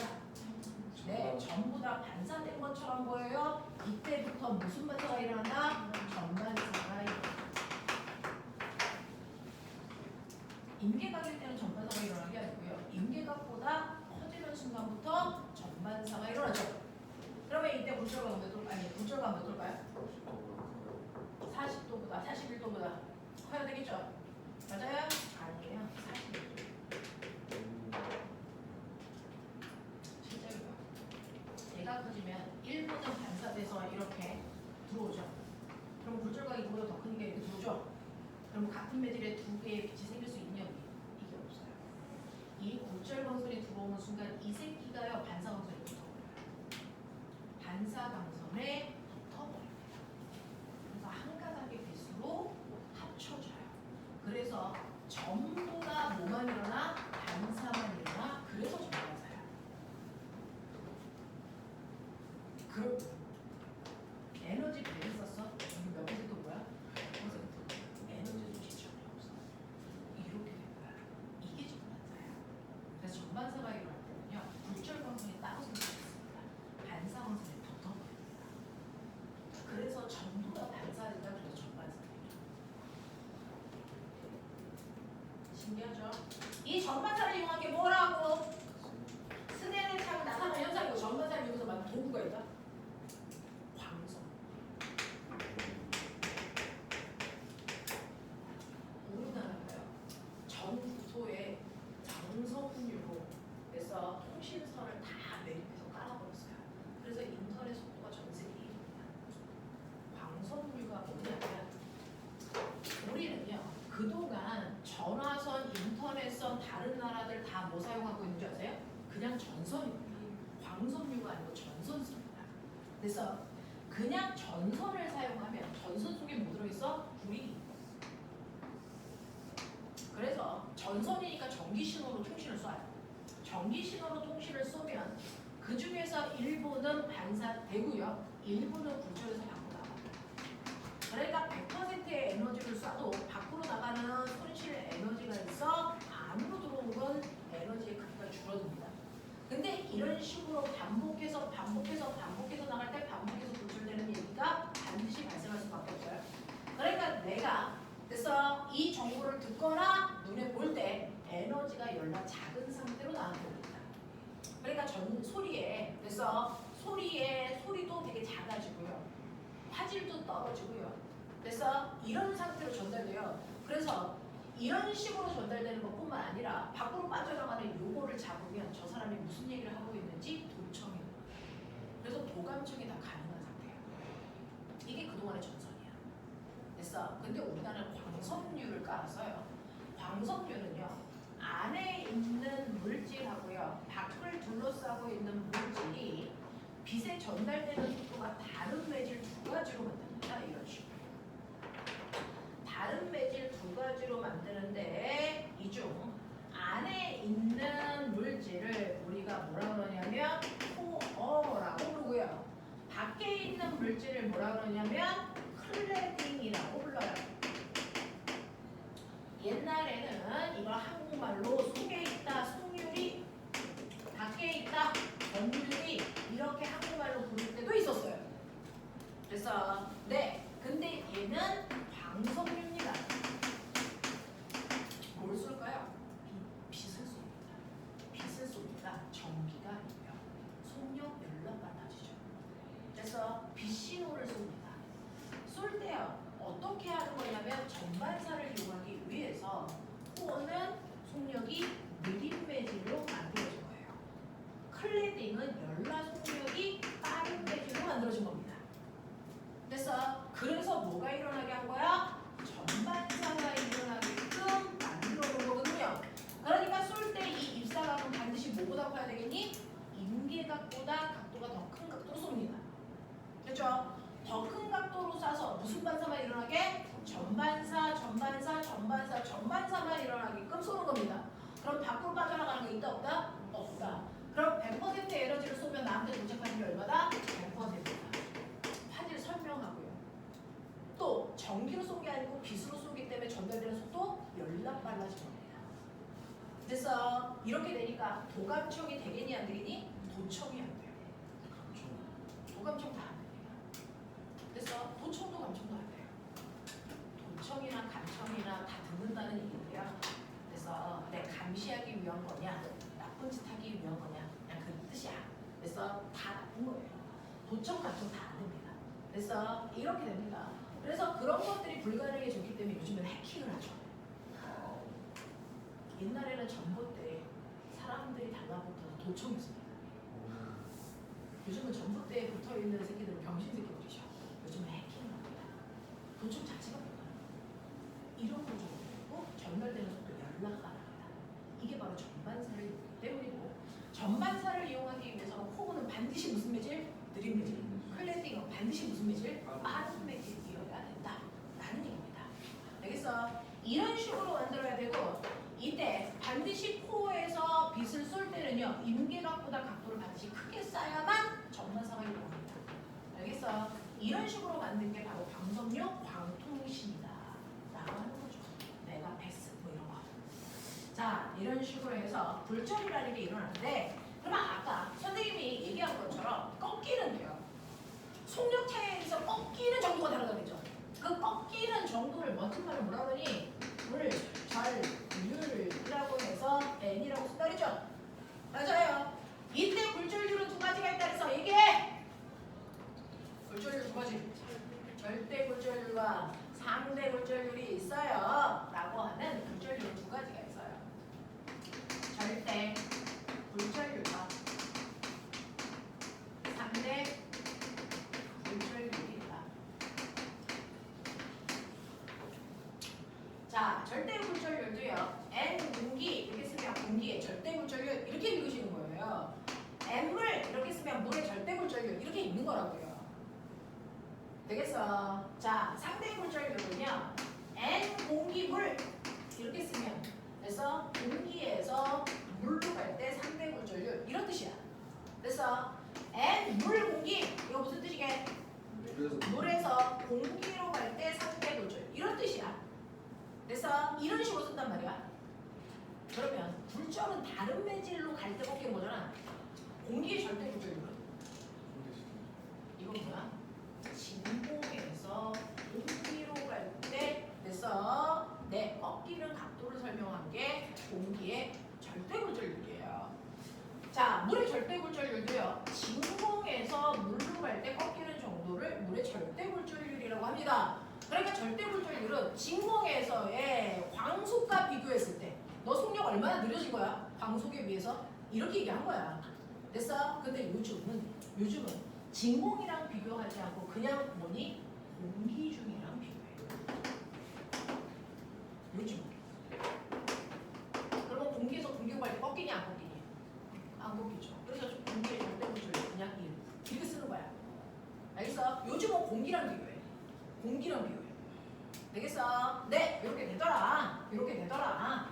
되겠습니까? 자, 그러면 우리는요, 공기 중에서 물로 갑니다. 공기 중에서 물로 갈 때 빛이 가다가 꺾인다 그랬고, 꺾이는 이유는 두 매질 사이의 속력 차이다라고 말씀을 드렸고, 그러면 이거 가지고요, 공기에서 물로 갈 때 상대 굴절률 어떻게 구합니까? 라고 얘기하는 거죠.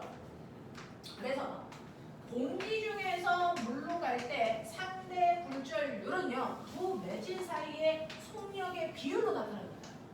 그럼 돼요. 그래서 물에서의 속력분의 공기에서의 속력으로 여러분들 물 자체를 그대로 분수 만든 거예요. 그래서 그대로 분수 만든 거예요. 그래서 물에서의 속력분의 공기에서의 속력, 다시 말해서 공기에서의 빛의 속력이 여러분들 얼마라고 생각할까요? 100이라고 생각할까요? 물에서의 빛의 속력을 50이라고 생각하자. 그럼 얘는 상대 굴절률이라고 해요. 얼마입니까? 2죠. 됐어? 네, 이렇게 나와요. 속력의 비율로 구한 게 상대 굴절률인데 속력 어떻게 구하죠? 파동에서의 속력? 얘는 F 남다죠. 그러니까 공기에서의 진동수와 공기에서의 파장의 곱, 물에서의 진동수와 물에서의 파장의 곱으로 계산하면 되잖아요. 근데 아까 말씀드린 거 알아요? 자, 파동이 전달될 때 절대로 변하지 않는 거. 진동수 안 변하죠. 그러면 얘네 둘이 뭐 하다는 겁니까?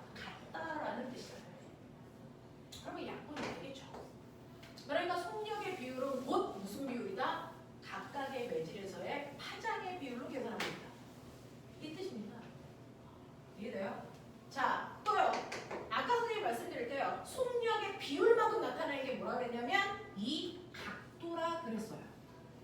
그래서 공기 중에서 생긴 각도, 물에서 생긴 각도 맞습니까? 자, 근데 이 각도의 비율이고 속력의 비율인데 각도로 계산을 하면 이거는 도단위로만 나오거든요.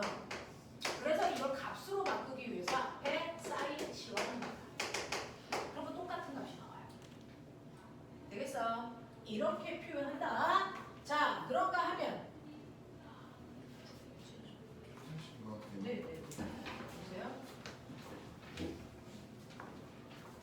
보세요.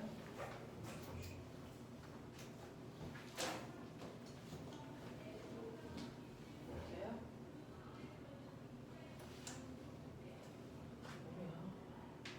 갑자기 전화가 와가지고 선생님 꼬맹이가 이런가요?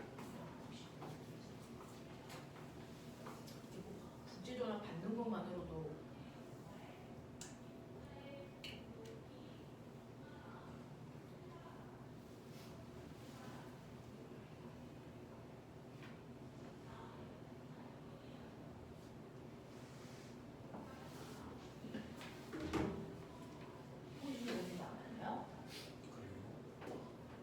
묻는 건데 그래요가 답이야? 통신요금이 나가나요? 라고 물어봤는데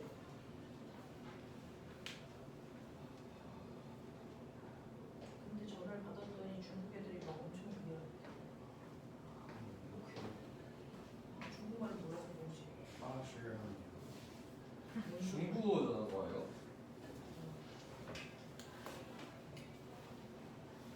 필싱은 이요? 내가 중국말을 못 알아듣는데 무슨 보이스피싱이야. 말이 서로 통해야 될 거 아니야. 아니 뭐 자, 이렇게 돼요. 자, 그 다음에 되죠? 네. 그 다음에 상대 굴절률을 구할 수 있는 다양한 방법을 보여드리는 겁니다. 그래서 네, 절대 굴절률을 이용해서 상대 굴절률을 구할 수도 있는데 절대 굴절률을 쓸 때만 분모와 분자의 위치가 달라서다. 그래서 여기가 n 분기 n물로 써야 된다. 반드시 절대 굴절률을 쓰는 순서는 그다. 그래서 이런 관계를 가져요. 이런 관계를 가지니 여러분들이요 상대 굴절률을 이렇게 구하시면 되는데 이 관계를 통해서 우리는 절대 굴절률과 얘네들은요 이렇게 곱하면 똑같은 것이죠. 그렇죠? 이렇게 곱해도 같은 것이죠. 이렇게 곱해도 같은 것이죠. 그래서 n 공기 v 공기는 n물 v 물을 곱한 것이랑 같아요. 납득하냐? 네. n 공기 남자 공기는 n물 남자 물을 계산한 것이랑 같아요. 됐죠? n 공기 뭡니까? 사인 세타 공기 값은 n물 사인 세타 물값이랑 같습니다. 맞아. 이런 식으로 수식에 넣고 계산하시면 되는데 아까 전반사요. 어디에서 어디로 갈 때 전반사이라죠? 물에서 느린 매질에서 빠른 매질. 그랬을 때 물에서 공기로 갈 때 전반사가 일어났는데 전반사 일어나기 직전에 입사각이 임계각. 이때 굴절각이 몇 도? 90도. 그럼 봐봐. 공기에서 생긴 각도가 몇 도? 90도. 사인 90 얼마? 1. 물에서 생긴 각도가 뭐? 임계각. 맞아? 그러면 임계각의 비는 n 물분의 n 공기. 그래서 느린 매질의 굴절률분의 빠른 매질의 굴절률 값이 바로 임계각의 사인 값입니다. 그래서 네, 만약에 느린 매질인 물에서의 절대 굴절률이 2고요. 공기에서가 1이라고 쳐봐. 이거 계산하면 2분의 1이죠. 사인 세타가 2분의 1, 몇 도? 30도. 그러면 얘는 30도보다 각도만 조금이라도 더 크면 그때부터 전반사예요. 알겠어요? 이렇게 됩니다. 정신 차리십시오. 됐죠? 이렇게 됩니다. 이 관계를 이용해서 설명하시면 되고요. 그래서 사인 임계각은 느린 매질의 절대 굴절률분의 빠른 매질의 절대 굴절률을 계산하시면 되고요. 절대 굴절률 빼고 나머지 사이의 관계는 이렇게 곱하면 되죠. 이렇게 곱하면 되죠. 그래서 이렇게 곱하면 되죠. 그러면 어떤 일이 생깁니까? V, 공기, 남자, 물 서로 상대관계를 V, 물, 남자, 공기 맞습니까? 이런 식으로 해보는 거예요. V, 공기, 사인, 세타, 물 V, 물, 사인, 세타, 공기 맞습니까? 지금 저는 여러분들 느끼라고 대단히 무식하게 표현한 거야. A, B 이런 식으로 표현하죠. 그렇죠? 이런 식의 관계가 있어요. 되겠어? 하겠어? 네. 이런 관계를 가지고 있는 게 바로 굴절률 사이의 관계인데 단계에서야 빛이 유리로 가면 속력이 더 느려지지. 이렇게 보시잖아. 실제로요. V 됐어. V 물 공기 V 유리 공기 그래서 V가 이렇게 바꾸해봐. N 물 공기 N 유리 공기 바꾸해봐. 유리 공기가 이거 거꾸로 가자. N 공기 물 N 공기 유리 요거 해봐. 빨리 구해. 여기를 줄여서 여기다가 쓸게요. 빨리 구해.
됐어? 얼마 나오냐? 이거 얼마? 2? 이건 10? 얘는 2분의 1? 얘는 자, 첫 번째 얘하고 얘 사이에 관계 보여요? 아시죠? 그래서 그리고 이거 보여요? 얘네들은 다 1보다 작죠? 얘네들은 다 1보다 크죠? 그리고 얘가 더 크죠? 얘가 더 작죠? 숫자의 의미를 파악해보자. 상대 불출률이 1보다 큰 이유가 뭐였어요? 빠른 매질에서 느린 매질로 가고 있다는 뜻이야. 얘는요, 속력이 공기보다 물의 속력이 2배 느려졌어요. 뜻이야. 맞아? 얘는요, 공기에서보다 유리에서의 속력이 10배 뭐 해줬어요? 느려졌어요. 그러니까 상대 불출률의 숫자가 크면 클수록 훨씬 더 느린 매질 쪽으로 갔다는 뜻이야. 알겠습니까? 그래서 이것만으로도요, 이 숫자만으로도요, 이 매질 3개의 빛의 속력의 크기 비율을 비교해라라고 하면 돼요. 그래서 누구의 속력이 제일 빨라요? 공기. 그 다음 물. 그 다음 물이라고 하는 게 눈에 보입니다. 아세요? 이거 되겠어요? 네. 그래서 불출률의 숫자는 커질수록 훨씬 더 느린 매질 쪽으로 간다. 알겠어? 숫자가 작을수록 빠른 매질 쪽으로 간 거다. 알겠습니까? 네. 그리고 기준은 1입니다. 알겠습니까? 숫자가 더 커지면 더 느린 매질이다. 그래서 더 작아지면 더 빠른 매질이다. 3대. 알겠어? 그 속력의 크기 비교가 가능해서요. 그냥 어떤 값을 구하는 거에 맹목적으로 공부를 하시면 수준이 늘지 않습니다. 똑같은 공부를 하는데 왜 저는 항상 성적이 안 나와요? 왜 저는 성적이 다른 애들보다 잘 나올까요? 라고 하는 건 값을 구하는 게 아니고 그 값들의 크기를 여러분들이 비교할 수 있어야 나중에는 여러분들한테 값을 구하라고 고등학교에서는 안 합니다. 값을 주고 얘네들의 의미를 물어봅니다. 그렇죠? 의미 분석입니다. 의미 분석. 그래서 이런 것들이 가능한지를 보셔야 한다. 이해되겠어? 네. 그래서 공부를 보면 딱 10초 안에 차이가 나요. 10초 동안 여러분들이 뭘 보느냐에 따라서 성적의 차이가 제일 위와 제일 아래가 되죠. 공부는 10시간 양으로 준다는 게 아니고 10초입니다. 10초. 딱 그 10초만 제대로 여러분들이 눈을 보시면, 시간을 보시면 여러분들이 공부할 때 남들에 비해서 10시간을 줄일 수 있죠. 10초만 집중하시면 됩니다. 뭘 봐야 되는지를 정확하게 맥락을 파악하셔야 되는데요. 우리는 뭔가 값을 계산해서 답을 내야 되는 과목을 공부하는 게 아니에요. 수학 같지는 않잖아요. 과학은요, 그 값의 의미를 분석하는 겁니다. 그래서 그 값이 나오면 저거 어떨 때 저런 크기가 나오는 거구나 라고 하는 것들, 저 크기가 의미하는 게 뭐구나 라는 것들을 분석하고 노력하는 게 훨씬 더 좋아요. 여러분들도 원하는 게 공부 조금 하고 성적 잘 나오는 거잖아요. 방법이 있어요. 그 방법을 여러분들이 따라서 하느냐 그렇지 않느냐의 차이예요. 10초의 차이가 전교 1등을 꿀꺽 만드는 게 이거거든요. 자, 그러면 이런 식으로 해서 여러분들이 불절에 대한 얘기까지 했어요. 됐죠? 네. 그러면 이 불절에 해당되는 불절률에 대한 얘기들이 나와 있는데 여러분들이 가지고 있는 이제 첫 번째 내용들 뭐 이런 것들이 있단 말이죠. 그래서 우리가 상대 불절률 뭐 이런 것들이 쭉 나와 있습니다. 자, 근데 그 중에서 우리가 빠져 있는 거 하나만 하고 잠깐만 끊어봐 드릴 건데, 오늘아, 자, 우리는요, 여러분들이 기억하셔야 되는 게 뭐냐면 사실은 이러한 빛의 반사와 불절을 이용해서 만든 도구가 있다는 거예요. 인간들이 인종으로 만든 도구가 있어요. 빛의 반사의 성질을 이용해서 만든 도구가 바로 거울입니다. 자, 빛의 불절을 이용해서 만든 도구가 렌즈입니다. 거울은요, 세 종류가 있죠. 불러봐. 평면 거울, 블록 거울, 오목 거울. 렌즈는요? 오목이랑 블록. 오목 거울, 오목 렌즈와 블록 렌즈 두 종류가 있어요. 그래서 그러면 블록 거울, 블록 렌즈, 오목 거울, 오목 렌즈 요 네 개만 봤을 때 그 중에서 중학교 1학년 때 배웠나요? 2학년 때 배웠나요? 자, 빛을 모으는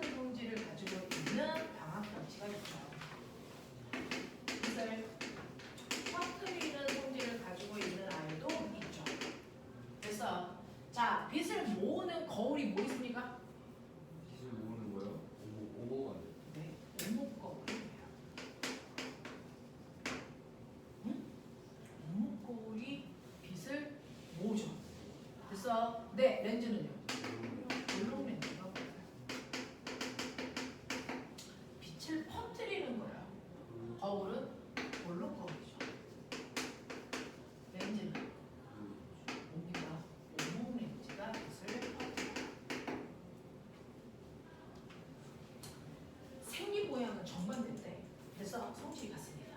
근데 이러한 빛을 모은다, 퍼뜨린다라고 하는 이 성질에 의해서 얘네들이 맺히는 상의 종류가 똑같습니다. 똑같습니다. 빛을 모으는 애들은 모으는 애들끼리 상의 종류가 똑같고요. 퍼뜨리는 애들은 퍼뜨리는 애들끼리 상의 종류가 똑같은데 선생님이 얘기하는 상이 뭐예요? 라고 얘기하면 내가 이렇게 거울 앞에 가서 내가 서 있을 때 내 모습이 비추죠. 비친 내 모습을 뭐라 그래요? 상이라고 하는 거잖아요. 근데 이 상을 설명할 때 세 가지로 설명합니다. 자, 비친 내 모습이 나의 상하가 그대로 유지되냐 아니면 내가 거꾸로 이렇게 쓰냐. 상하 반전이 있냐 없냐 이거예요. 상하가 그대로 보여요. 상하에 변화가 없어요. 이거 뭐라 합니까? 이걸 정립상이라고 해요. 정립상. 상하에 반전이 없어요. 상하에 반전이 있으면 이걸 도립상이라고 하고. 용어 아시겠어요? 상하에 반전이 없으면 정립상, 상하에 반전이 있으면 도립상. 이렇게 해요. 됐어. 네. 크기로 보는데 내 크기가 160인데 비친 것도 160이야. 됐어? 네. 근데 비친 거는 2m 200이야.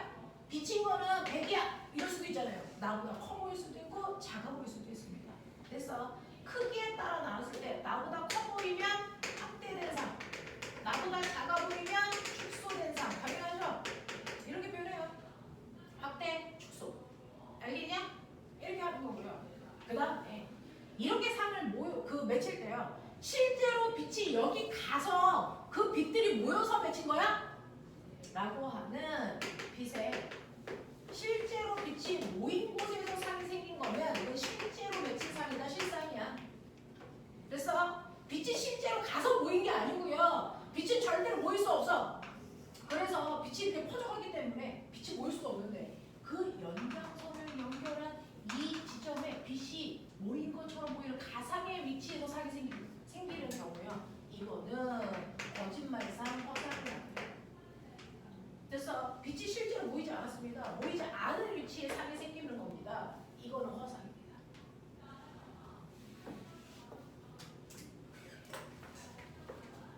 그래서 하나의 상을 표현할 때 이 세 가지의 요소로 표현합니다.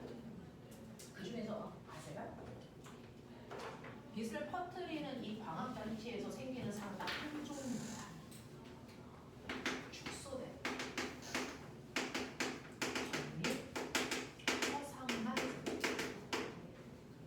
축소된 정립, 허상밖에 안 생깁니다.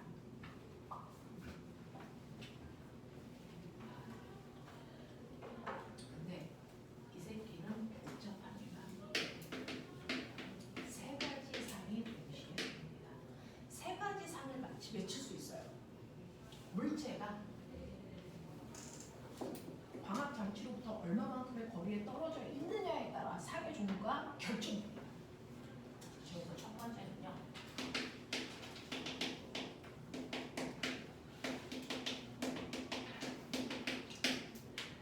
축소된 돌입 실상이 생기고요. 확대된 돌입 실상이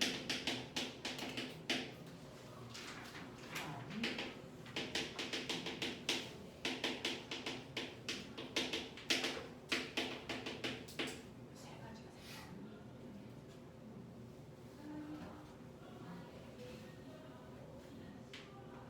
생깁니다.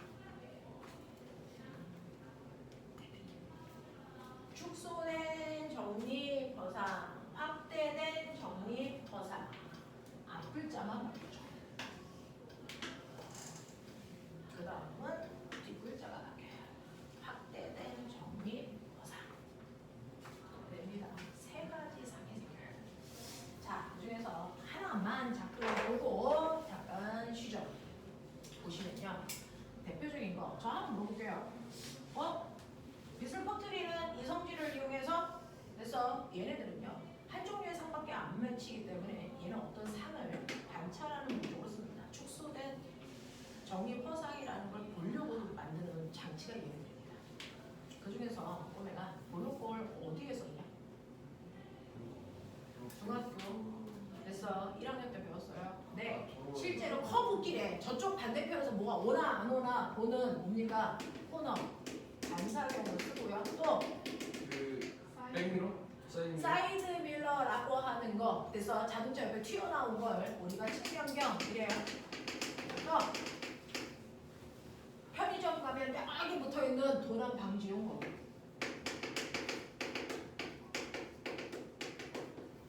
자, 얘네들은 왜 이 상위 매치는 볼록볼을 쓸까요? 그렇죠. 축소된 상을 맺히기 때문에 볼 수 있는 시야가 뭐해진다? 넓어진다. 그래서 시야를 넓히는 목적, 넓은 곳을 보려는 목적으로 사용합니다. 근데 빛을 보는 얘네들은요, 그 내가 보고자 하는 대상의 거리가 달라지면 애새끼가 똑바로 서 있다가 거꾸로 뒤집어졌다가 난리도 아니야. 그러니까 물체를 보는 목적으로 쓸 수가 없는 거야. 그래서 네, 특정하게 거리를 한정지어 놓지 않으면 상이 계속 다양한 형태로 바뀌기 때문에 물체를 보는데 잘 안 쓰죠. 얘는 단지 빛을 모은다라는 목적으로만 씁니다. 대부분이 그렇습니다. 그 빛을 모으는 목적으로 쓰는 대표 중에 등대. 등대 앞에요. 등대가 저 망망대해까지 빛을 보내야 되잖아요. 그럼 그 앞에 있는 전구는 얼마나 클까요? 꼬마 정도예요. 전구가 안 큽니다. 아빠 자동차 앞에 있는 헤드라이트 그거 까보시면 그 안에 열나 조그만 꼬마 정도 있어요. 근데 왜 그렇게 센 빛이 나옵니까? 그걸 둘러싸고 있는 거울이 열나 큰 오목 거울로 뒤집어서 있어요. 오목한 형태의 거울로 되어 있어요. 그래서 얘네들이 나온 빛을 일단 모았다가 한 번에 빵 하고 쏘기 때문에 눈부신 거죠. 멀리까지 나올 수 있는 겁니다. 이 형광등이 그렇습니다. 형광등의 그래서 지금 너무 눈부시지 못하게 갓을 이제 씌워놓은 건데 저 갓을 떼면 됐죠? 형광등이 이렇게 오목한 거 안에 들어가 있는 거 아세요? 그 오목한 게 빛을 한번 모았다가 갖고 쏴주는 거예요. 그게 없이 그냥 위에다가 달아놓으면 지금 이 발소리가 되게 보통이죠. 알겠어? 이거. 그래서 오목 거울이나 볼록 렌즈를 빛을 모으는 목적으로 쓰죠. 그래서 볼록 렌즈도 빛을 모으는 목적으로 쓴 게 돋보기죠. 그래서 그 거리를 어떻게 하느냐에 따라 종이를 태울 수도 있습니다. 알겠습니까? 이런 목적으로 써요. 그래서 이렇게 된다. 근데 여기에서 볼록 렌즈 하나가 있다고 치자. 볼록 렌즈 이렇게 생긴 게 볼록 렌즈입니다. 가운데가 볼록하면 볼록 렌즈, 가운데가 오목하면 오목 렌즈라고 하고요.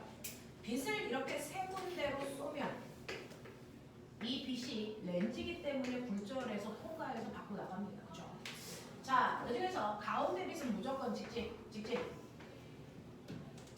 자, 위에 있는 빛이 어떻게 될 거냐면 얘가 이렇게 가는데요. 여기는 공기고 여기는 물이잖아요. 여기는 속력이 빠르고 여기는 속력이 뭐합니다? 여기 뭐합니까? 물이죠. 그렇죠? 그러면 얘가 들어간 면이요. 접선면 생각하십시오. 여기로 들어갑니다. 그럼 이것과 90도의 법선을 그리시면 이게 역사가. 됐어? 네. 그러면 얘가 직진할 수는 없죠. 매질이 달라지니까. 그럼 꺾여야 되겠죠. 근데 느린 매질로 가 있고 굴절각이 뭐 해줘야 됩니까? 네. 직진한 것보다 훨씬 더 작아져야 되니까 이쪽으로 향해서 해주시면 작도가 되니까 정신 차려라. 여기서 또 넣습니다. 법선 그리시고요. 직진한 다음에 이렇게 가야 되는데 느린 매질 쪽으로 갔으니까 각도가 훨씬 더 작아져야 되니까 안쪽으로 거기서 이렇게 가죠. 그래서 볼록 렌즈에서 빛이 보이는 거예요. 작도해 보시면 됩니다. 됐죠? 오목 렌즈 작도해 보시면 얘 이면에 들어갔죠. 접선 그어보시면 몇 개 들어갑니다. 접선 그리시면 빠른 매질에서 느린 매질로 들어갔으니까 얘는 직진한 것보다 각도가 더 보여줘야 되니까 작아졌죠. 그러면 이렇게 그렸습니다. 그래서 얘는 작아진 거죠. 그렇죠? 이런 성질을 가지고 있어요. 작도해 보이는 겁니다. 우리가 배운 게 거짓말이 아니니까. 그래서 이런 성질을 가지고 있는데 그 중에서요. 볼록 렌즈요. 볼록 렌즈가 이렇게 되어 있을 때 렌즈의 가운데를 우리가 뭐라고 하냐면 거짓말로 광출이라고 합니다. 자, 렌즈로부터 일정한 거리만큼 떨어지니 각각의 렌즈가 갖고 있는 초점거리입니다. 초점거리. 여기가 초점이야. 그래서 이 렌즈는 중심으로부터 10cm 떨어지는 게 초점거리야. 이런 느낌이야. 자, 이 초점거리의 2배 되는 것도 있습니다.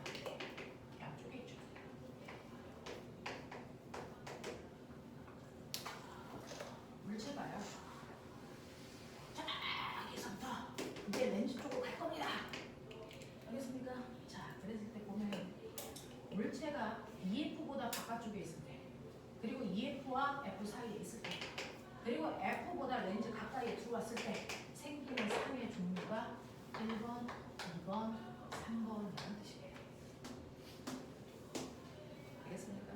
자, 볼게요. 자, 이렇게요. 첫 번째, EF보다 먼 곳에 있어요. 빛이 가는 경로를 보여주면 사실은 이 머리 꼭대기에서 나오는 이 빛이요. 세 가지 방향으로 가죠. 광축과 나란하게 가는 빛이 있어요. 나란하게 가서 렌즈에서 부절하겠죠. 그래서 또 렌즈의 중심을 향해 가는 빛도 있습니다. 빛에서 부절하겠죠. 그 다음에 렌즈의 초점을 지나간 빛도 있습니다. 부절하겠죠. 어떻게 부절할까요? 빛의 경로는 세 가지 보시면 됩니다. 노란색, 보라색, 빨간색.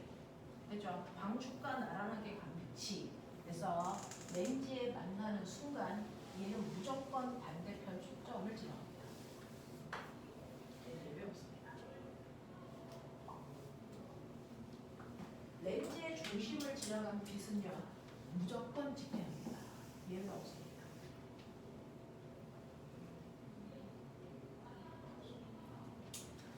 초점을 지나간 빛은요 광축을 지나가면 초점 지나가죠. 초점을 지나가면 광축과 나란하게 갑니다. 어떤 일이 발생합니까? 실제로 보이죠. 여기에 뭐가 붙이는 줄 아세요? 여기에 바로 저 대가리가 여기에 생겨요. 그러니까 이 새끼 어떻게 됩니까? 거꾸로 생기죠. 이겁니다. 이걸 중학교 1학년 교과서에서 배웠습니다. 중학교 1학년 교과서에서 이런 걸 합니다. 작도가 수행평가죠. 그렇네요. 이 새끼가요. 이제 여기 앞으로 이제 갑니다. EF가 있는 곳까지 향해서 갈 겁니다. 그러면 이 상의 위치도 달라지죠? 자, 이제 머리를 줘요. 상의 위치가요. 지금 생긴 이 상의 위치 기억보다. 그래서 오른쪽으로 가서 생길까요? 왼쪽으로 가서 생길까요? 빨리 상상. 머리 돌려. 공부 잘하는 머리 되고 싶다며. 상상해라.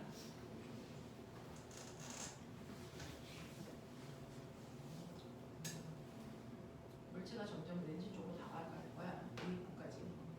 상 어떻게 될까요?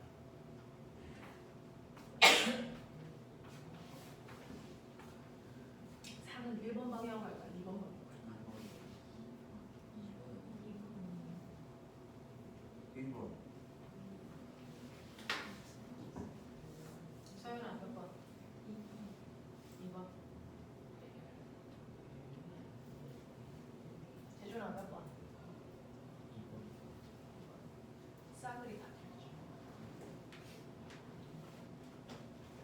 생각 안 해.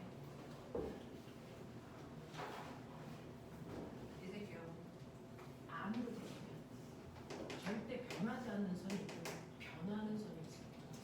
자, 세 개의 빛이 모이는 곳에 실상이 생겨요. 그렇죠? 그때 두 개의 빛만 모이면 나머지 하나의 빛이 따라옵니다.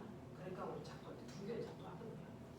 이 중에서 간편하게 보이는 게 여러분 노란 선하고 보라색 선을 볼 건데 제가 앞으로 가도 뒤로 가도 절대 변하지 않는 선이 있어요. 뭘까요? 노란 선의 빛은 절대 바뀌지 않습니다. 그럼 이 보라색 선은 어떻게 될까? 머리 안 풀려? 아는 것으로 보라색 선은 어떻게 될까? 경사가 급해집니다. 그런 생각을 왜 안 합니까? 일요일날 이 시간에 여기에 와 있는데 왜 딴 생각합니까? 얘가 안으로 들어올수록 이 보라색 선의 경사는 더 급해져야죠. 얘가 점점 이렇게 가야죠. 얘가 점점 이렇게 와야죠. 이 각도에 비해 이 각도가 더 커지는 거죠. 경사가 급해집니다. 그러면 경사가 급해지면 보면 보이세요? 얘가 여기서 만나요. 뭔 생각을 여기서 하죠?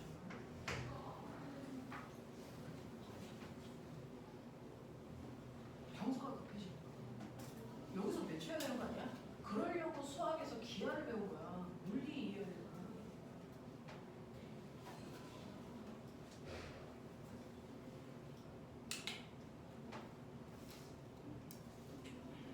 정신 차리자. 공부하면서 물리를 잘 이해하는 것도 중요한데 누가 어느 과정을 공부하는 게 더 맞는지를 판단하면서 수업하잖아. 정신 안 차려. 상이 점점 있는 거야.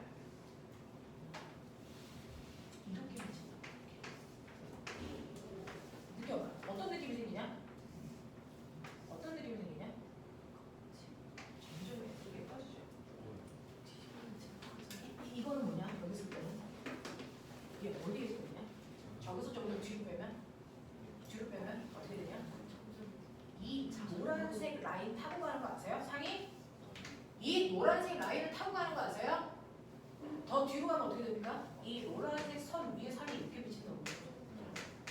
연락 뭐 해줘요?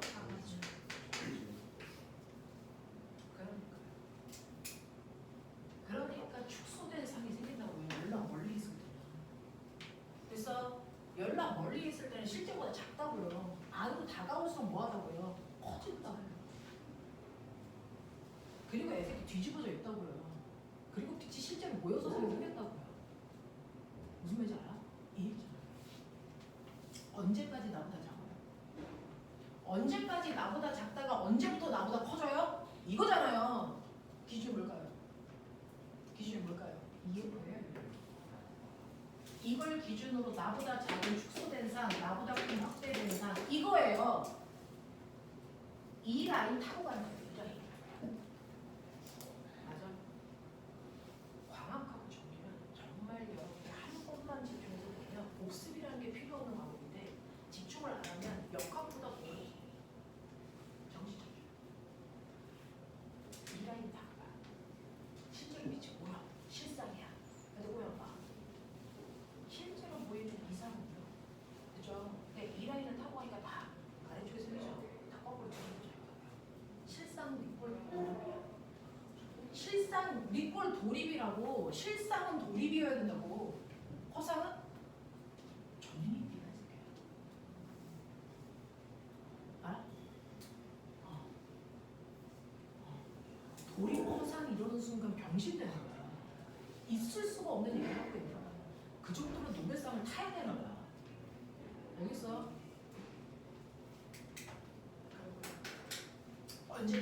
언제까지 실상이야?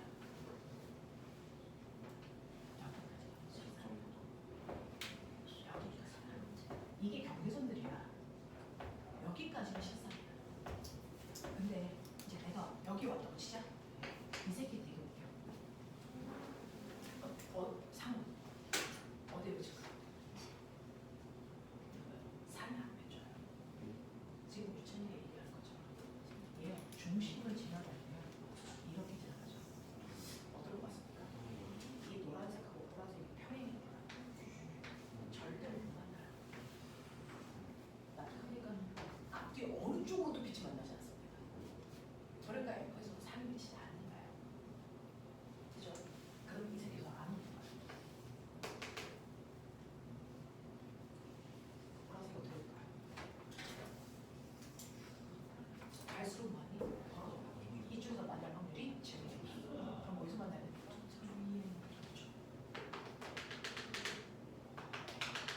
여기서 만나는 것처럼 합니다. 실제로 빛은 보지 않습니다. 그러니까 허상입니다. 근데 이 대가리가 여기 생기죠. 똑바로 생겨요. 광학이 되게 재밌어요. 저는 가르치기 귀찮고 이런 거 그리기 쉽잖아요. 근데 광학이 더럽게 재밌습니다. 그죠? 이 광학하고요 전기가 현대의 힘이 많아요. 잘 보십시오. 그래서 교과서 개편됐을 때 뒷파트가 아예 물체에서 떨어져 나옵니다. 광학.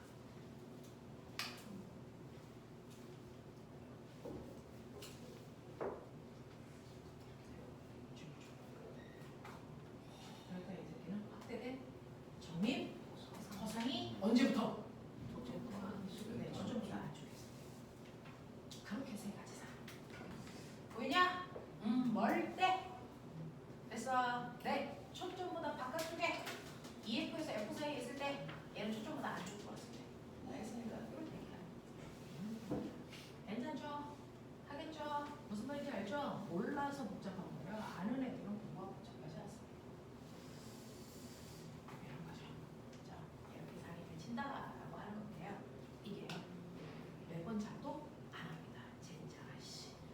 이건 작동 안 합니다. 렌즈가 안 되시겠습니다. 이 책에 없어요.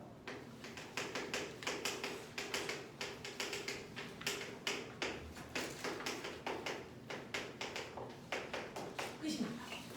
이게 렌즈 방정식이다. 이것만 쓸 수 있으면 이거 안 해오면 돼. 얘가 나와. 얘가 나와. 됐어. 렌즈가 있어. 아이씨. 자, 쉬는 시간을 어떻게 하면은 줄 수 있죠? 그럼 자, 여기 됩니다. 저거 주고 싶어. 자, 여기 물체가 있어. 자, 렌즈의 중심으로부터 물체까지의 거리가 A입니다. 그래서 상이 맺힙니다. 상이 이렇게 맺혔죠? 렌즈의 중심에서 상까지의 거리가 B입니다. 아시죠? 렌즈의 중심에서 초점까지의 거리는 당연히 F죠. 자, 이거 초점거리를 10으로 줄 거예요. 그러면 EF는 20이겠죠? 그거보다 밖에 있으니까 물체까지의 거리가 30이라고 치자. 되겠어? 자, 여기다 집어넣고 삐 깎고 해. 삐 깎고 해!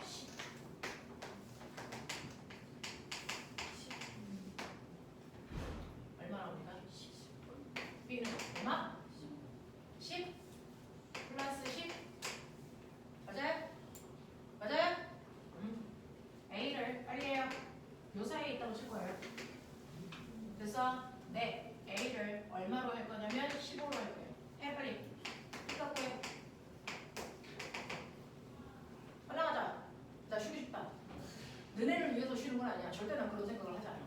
나를 위해서. 자, 이거 얼마라고? 얼마야? A가 15일 때 얼마야? 빨리 얘기해. 30. 빨리 구해. 그 다음 거 A가 5일 때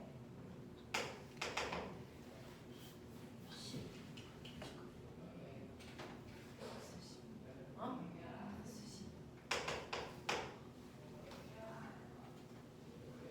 이 나옵니다. 되죠? 자, 보면 B가요. 플러스가 있고 마이너스가 있죠. 플러스가 실상이가 되죠. 마이너스가 허상이가 되죠. 실상은 무조건 뭐라고요? 허상은 무조건 뭐라고요? 정이 들어. 무슨 말인지 알아? 알아들어? 알아들어? 네. B까지의 거리가요. 애가 다가올수록 렌즈로부터 멀어지고 있다는 거 보이죠? 보입니까? 됐죠? 네. 하겠죠? 이렇게 되는 거고. 그래서 실상인지 허상인지 확인할 수 있어요. 자, 그 다음에 보면 A분의 B의 절대값. 이게 상의 크기. 이걸 무슨 말로? 100유부터 크다. 구해봐요. 이게 배우러 오는 N값 얼마야? 얼마? 3분의 1. 정신 안 차려. N값 얼마니? 얼마니? 2. N값 얼마니? 절대값이라고 새끼들아. 얼마? 2. 됐어요? 자, 이게 뭘까요?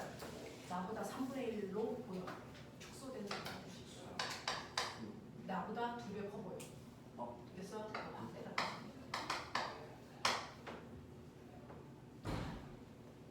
방정식에 때려놓고 계산하시면 돼요. 되죠? 우리가 뭐 말로 정말 수식으로 정리한 게 렌즈 방정식. 저거는 물투에 있어요. 자, 여기서 끊죠? 10분만 쉬었다 하자. 멘탈 나가겠다. 자, 그거 꺼줘, 서연아. 역학이 이게 역학보다 어려운 것 같아.